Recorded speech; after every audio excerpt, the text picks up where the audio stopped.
Good morning, everyone. A very warm welcome to our 2019 Actuaries Summit, and I'm really hopeful it's going to be one of our best ever. Before I start, I'd like to acknowledge and pay my respects to the traditional owners of the land on which we meet, the Gadigal people of the Eora Nation.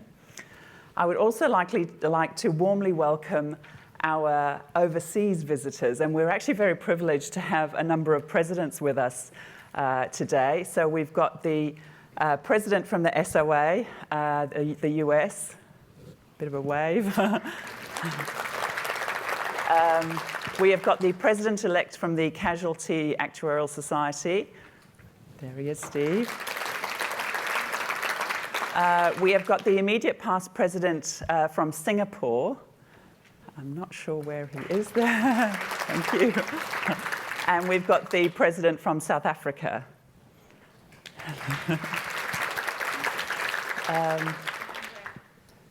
And we've got the immediate past president from New Zealand. Woohoo! So very warm welcome to all of our overseas visitors, all the people that have travelled today. So I'm very happy that we have got 550 people attending this conference. That's a bit of a record in recent years. And it's also the largest number of people that I will get to talk to, the largest number of members that I get to talk to in my year as president. So I was pondering, how do I use these precious minutes? And, you know, I was thinking back before I joined council, my experience of the Institute was coming to conferences like this and then, you know, maybe going into the Institute for the odd meeting. But at the end of the day, the Institute is about our members, it belongs to our members. So I thought that the best way to use these minutes was to share my view of what state the Institute is in. So I'm very happy to say that I think the Institute is in very good shape. Why do I say that? I think that we've got a well thought through strategy. We're sort of a couple of years into implementing a strategy. I think we've got a very good management team, very ably led by Elaine Grace, who's now been our CEO for 18 months. Elaine, can you give everyone a bit of a wave as well?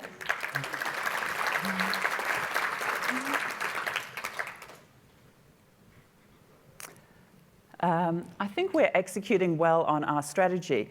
And I'd particularly like to call out our education strategy review, which is the main strategy that we've been focusing on over the last few years, and particularly the people that have been driving that. So Daniel Smith, Jenny Lyon, Mike Callan and the team, Anne-Marie Cook and Chow as well have really been amazing in driving that. I think our financials are sound. I think we've got a pretty strong council. There they are. All council members, can you give a bit of a wave? There we are, thank you. Bit of a clap for the council members. So, you know, we've got experienced people, we've got a good mix of practice areas. I think we've actually got a pretty good mix of gender, cultural diversity. But most importantly, they're actually very dedicated, they've got loads of good ideas, and they've been very willing to give their time to us. We have got absolutely brilliant volunteers. And last week we celebrated our Volunteer of the Year awards. We've now got more than 800 of our members that volunteer their time. That's phenomenal. And I did want to just remind you that our Actuary of the Year nominations are coming up soon, and that's become a pretty hotly contested award. And we've got ambitious plans for the future. So I've mentioned our education strategy review. That's still got 4.5 years to roll out. We've got our response to the Royal Commission. We've already done a lot. This next session is really dedicated to the Royal Commission, and there is still a lot to do.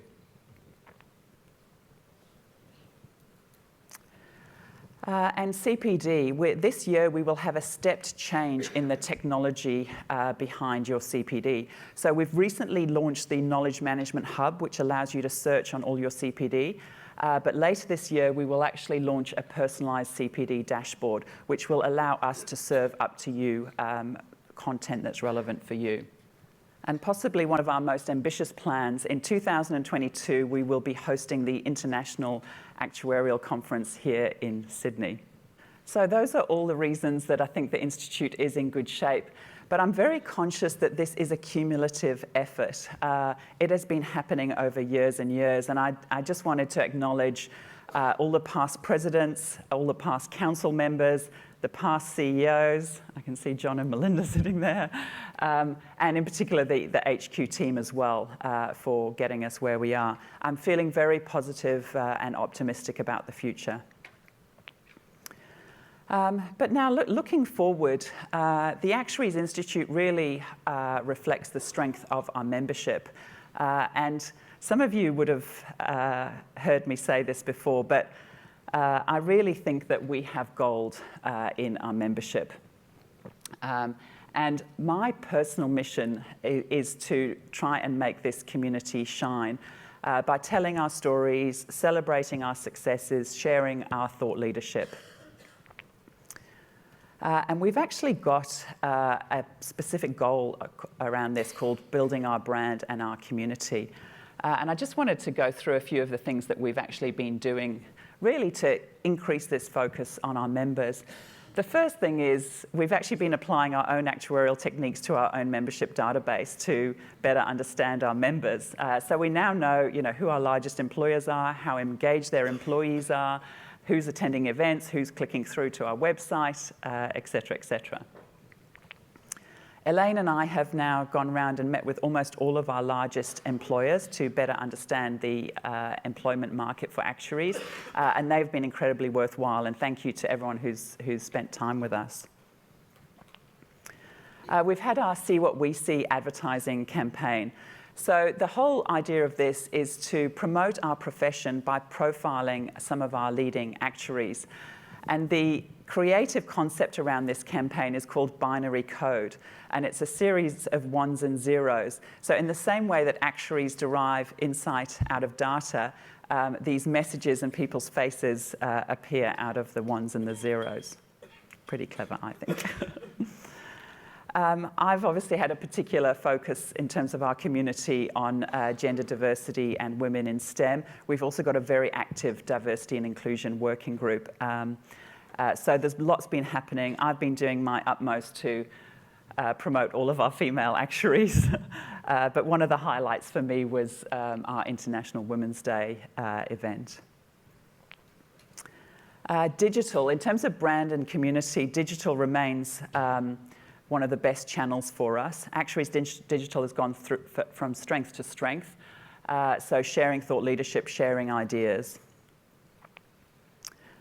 And in terms of thought leadership, we're actually having a bit of a bumper year in thought leadership. So we've already released 2 dialogue pieces this year, one on climate change, one on the social condition report. Elaine's prompting me here, thank you, I might need it. And we're about to release 2 green papers as well. Today we're releasing one on health insurance, and next month will be one on retirement.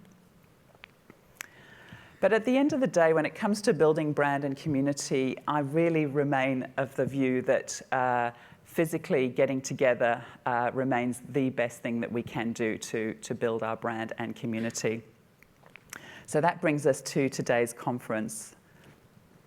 A huge thank you to the organising committee who have put this together. So Ilan Lees, where is Ilan? There he is. He's been our convener. He's done a brilliant job. And we've actually had leading actuaries from each practice area as the curators for each of the practice areas and the concurrence. So you will see their handiwork in the quality of the concurrence. So thank you to Jan Swinho, Jamie Satch, Nick Khalil, Carl Marshall, Bartosz Pisevich, Nick Cowdery, Vivian Yu, and Stuart Roger. Our sponsors, our gold sponsor is RGA. Thank you very much to RGA. Our silver sponsors are SKL, Retender, and KPMG. And our bronze sponsors are Genry and Matt Noyce Consulting. And some of these have actually had relationships with us that have spanned quite a long time. So we really thank our sponsors for your support. And I just got my RGA Keep Cup. I was very excited about that. You will need to download the Summit app if you haven't done that already. That will allow you to see the program, rate the speakers, and participate in the polling. And we're on a bit of a journey in terms of this physically getting together. So we're trying to ramp up the standard of our conferences. And next year, we're going to take it to a whole new level. And we're calling it the brand new Actuaries Summit. We will be bringing all actuaries together once a year for the summit. And I'm very happy to say it will be in the Gold Coast next year. And Estelle Pearson has agreed to be the convener. Thank you, Estelle.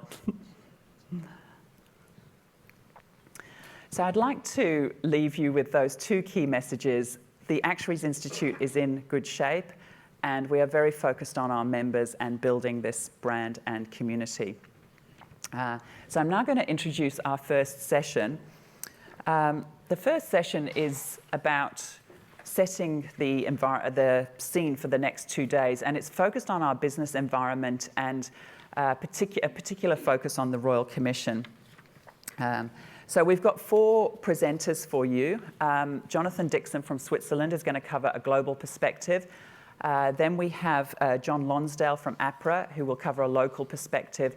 Then Alan Kirkland from Choice will do the customer perspective. And Pauline Vamos will cover the board perspective. And after we've heard from them, we're going to be joined on stage by 3 of our past presidents. And we're going to hold a Q&A. And I would encourage you to submit your questions via SMS, which will hopefully appear miraculously the number behind us. So you'll be able to submit questions for the past presidents through the SMS number. So I'm now going to introduce each of our speakers. So Jonathan Dixon is the Secretary General based in Switzerland of the IAIS, which is the International Association of Insurance Supervisors. Prior to joining the IAIS, Jonathan was Deputy Executive Officer at the Financial Services Board of South Africa with responsibility for insurance regulation and supervision. Now that sounds very impressive, but most importantly, Jonathan and I grew up in a small village in England together. And he's a family friend. And then we also happened to go to Cape Town University together. So he has travelled all the way from Switzerland, which we are very grateful for, Jonathan. Our next speaker is John Lonsdale, who will be better known to you. He is Deputy Chair of APRA. His responsibilities include oversight of APRA's work on culture and remuneration, including implementing the BEAR regime. He's also focused on building APRA's crisis resolution capability, strengthening collaboration with peer regulators, and supervision of ADIs. He was previously a long-standing Treasury official, including he headed up the Secretariat for the Financial System Inquiry. Then we will hear from Alan Kirkland. He has been the CEO of Choice, which is Australia's largest consumer organisation since 2012. And interestingly, I didn't know this, but before that, he was CEO of Legal Aid in New South Wales. And finally, we have Pauline Vamos, and she's going to deliver the board perspective. She's a non-executive director of Mercer's and also the Banking and Financial Oath. She's also chair of CIMA, which was before IMCA. But most importantly for this, she's chair of the Freedom Insurance Group. So she's going to bring a very valuable perspective. She was previously CEO of ASFA and held very senior positions at ASIC before that.